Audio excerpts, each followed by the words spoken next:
మేడ్చల్ జిల్లా మేడిపల్లి పిఎస్ పరిధిలో ఉద్రిక్తత చోటు చేసుకుంది. చెంగిచెర్ల మండి మార్కెట్ సమీప పిట్టల బస్తీలో హోలీ జరుపుకున్న హిందువులపై స్థానిక ముస్లిం వ్యక్తులు దాడికి తెగబడ్డారు. ఘటన జరిగి గంటలు గడుస్తున్న దాడికి పాల్పడ్డ వ్యక్తులను అరెస్టు చేయకపోవడంతో మండిపడ్డ విశ్వ హిందూ పరిషత్ జై శ్రీరామ్ అంటూ నినాదాలతో ధర్నా నిర్వహించారు.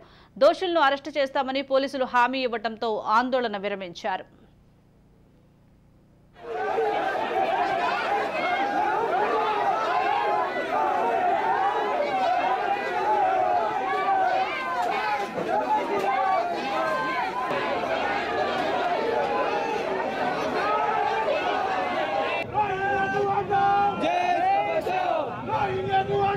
Jai Bashar!